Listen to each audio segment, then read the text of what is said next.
आज हम बात करेंगे इंडिया वियतनाम रिलेशंस। अगर हमें दो देशों के रिलेशंस के बारे में बात करनी है तो हमें उनका इतिहास, उनकी हिस्ट्री पता होनी चाहिए। हमें पता है कि पाकिस्तान के साथ हमने कई सारी जंग, कई सारे वॉर्स लड़े हुए हैं, तो इसलिए आज के टाइम में पाकिस्तान के साथ हमारी अच्छी नहीं बनती। तो इसीलिए इंडिया और वियतनाम रिलेशंस के बारे में बात करने से पहले हम बात करेंगे हिस्टोरिकल बैकग्राउंड की। उसके बाद हम बात करेंगे एरिया ऑफ कोऑपरेशन, यानी कि किस क्षेत्र में दोनों देश एक साथ हैं, क्या डिफरेंसेस हैं, इन सब चीज़ों की बात करेंगे। फिर हम कंक्लूजन की बात करेंगे। तो पहले हम जान लेते हैं historical background. India had established the consul generals office in Hanoi as early as 1956। आपको पता है कि इंडिया ब्रिटिश की कॉलोनी रहा था, वियतनाम जो है वो फ्रांस की कॉलोनी रहा था, और दोनों देश एक साथ ही आज़ाद हुए थे। वियतनाम 1945 को आज़ाद हुआ था, भारत 1947 को आज़ाद हुआ था। तो कौंसल जनरल्स का ऑफिस इस्टेब्लिश किया भारत ने हनोई में। ये एक तरह का हाईएस्ट पोजीशन होती है, रिप्रेजेंटेटिव होते हैं गवर्नमेंट के, जो दो देशों के बीच में रिलेशंस बनाने की कोशिश करते हैं, फ्रेंडशिप बनाने की कोशिश करते हैं। तो 1956 में भारत ने ये पहला स्टेप लिया था कौंसल जनरल्स का ऑफिस स्टैब्लिश करके। उसके बाद वियतनाम ने डिप्लोमेटिक मिशन स्टार्ट किया 1972 में भारत के साथ। India had stood by Vietnam in opposing US intervention in that country at the cost of embittering Indo US relations. आपको पता है कि 1971 में जब हमने युद्ध लड़ा था पाकिस्तान के खिलाफ, तो यूनाइटेड स्टेट्स ऑफ अमेरिका ने पाकिस्तान को बहुत सपोर्ट किया था। उसका मेन कारण ये था क्योंकि अमेरिका जो था वो भारत से नाराज़ हो गया था, और नाराज़गी का कारण ये था क्योंकि हम वियतनाम के साथ खड़े थे जब अमेरिका और वियतनाम के बीच में युद्ध चल रहा था, जब हमें इंटरवेंशन देखने को मिलती है अमेरिका की वियतनाम में। तो इसी चीज़ से नाराज़ होकर अमेरिका ने हमारा साथ नहीं दिया था 1971 में। ये एक कारण माना जाता है। The relationship was further strengthened when India in the early 1990s initiated its Look East policy with the specific objective of economic integration and political cooperation with the Southeast Asia and East Asia। दोनों देशों के बीच में संबंध और भी गहरे हो जाते हैं जब भारत ने लुक ईस्ट पॉलिसी की शुरुआत की, जब भारत ने कहा कि अब हम इंडो पैसिफिक कंट्रीज़ की तरफ भी ध्यान देंगे, जैसे इंडोनेशिया हो गया, वियतनाम हो गया, जो भी इंडो पैसिफिक रीजन में जो भी कंट्रीज़ आती हैं, भारत ने कहा था कि हम उनके ऊपर ध्यान देंगे, उनके साथ हम ट्रेड या रिलेशनशिप स्टैब्लिश करने की कोशिश करेंगे, इकोनॉमिक इंटीग्रेशन करेंगे, पॉलिटिकल कोऑपरेशन होगा साउथ ईस्ट एशियन कंट्रीज़ के साथ और ईस्ट एशियन कंट्रीज़ के साथ।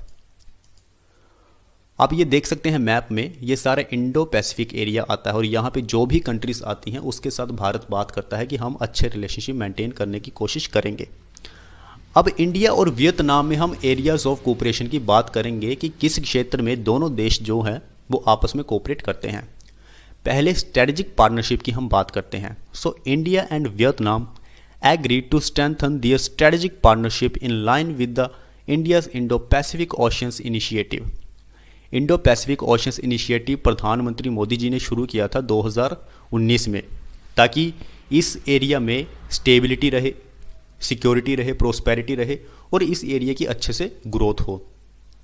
आसियान्स outlook on Indo Pacific to achieve shared security, prosperity and growth for all in the region. तो ये बात की हमने स्ट्रेटेजिक पार्टनरशिप में कि इंडिया और वियतनाम कितने ज़्यादा क्लोज हैं।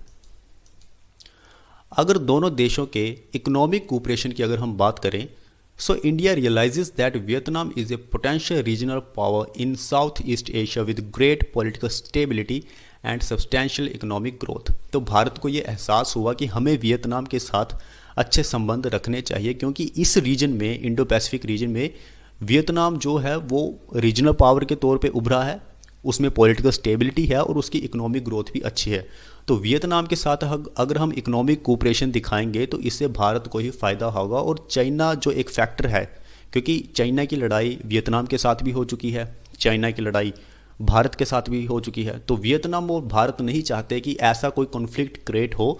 तो दोनों देश, आपको पता है दुश्मन का दुश्मन दोस्त होता है, तो इसलिए वियतनाम और भारत जो है वो पास आ रहे हैं ताकि चाइना को काउंटर किया जा सके। और भी कई सारे कारण हैं, हम बात करेंगे कि दोनों देशों को क्यों पास में आना चाहिए। So Vietnam is also keen for India to expand its presence in oil and gas exploration in the South China Sea and has firmly maintained that the areas fall well within Vietnam's economic zone। आपको पता है कि जो south China सी का जो reason है उसमें China अपनी डोमिनेंस दिखाने की कोशिश करता है और वियतनाम ये चाहता है कि भारत जो है वो भी अपनी प्रेजेंस दिखाए साउथ चाइना सी में, ऑयल एक्सप्लोरेशन के लिए, गैस एक्सप्लोरेशन के लिए, ताकि जो होल्ड है साउथ चाइना सी का वो वियतनाम के इकोनॉमिक जोन में रहे। तो ये भी एक कारण है कि वियतनाम जो है वो भारत के साथ अच्छे संबंध रखना चाहता है, क्योंकि वो चाहता है कि भारत भी अपनी प्रेजेंस दिखाए साउथ चाइना सी में। India is investing in development and capacity assistance for Vietnam through quick impact project. पहले हम बात करते हैं कि क्विक इम्पैक्ट प्रोजेक्ट क्या होते हैं। ये स्मॉल स्केल प्रोजेक्ट होते हैं, लो कॉस्ट के प्रोजेक्ट होते हैं जिनको जल्दी पूरा किया जाता है और लोकल लेवल पे होता है ताकि जल्द से जल्द अच्छा इंफ्रास्ट्रक्चर क्रिएट हो। तो इन्हें हम कहते हैं quick impact projects. Proposal in the area of water resource management में, इन वियतनाम से Mekong delta region, sustainable development goals and digital connectivity. तो ये सारे प्रोजेक्ट जो भी आते हैं ये आते हैं क्विक इम्पैक्ट प्रोजेक्ट के अंतर्गत। अभी हम डिफेंस कोऑपरेशन की बात करेंगे। अगर कोई देश डिफेंस कोऑपरेशन कर रहा है किसी दूसरे देश के साथ तो हमें समझ जाना चाहिए कि वो देश उस दूसरे देश का साथ जंग में भी देगा, उसे हथियार सप्लाई करेगा, आर्म्ड सप्लाई करेगा, और भी कई सारी बातें होती हैं डिफेंस कोऑपरेशन में। तो अगर वियतनाम के साथ हमारा डिफेंस कोऑपरेशन है तो इसका मतलब वियतनाम जो है वो भारत के साथ जंग में शामिल होगा।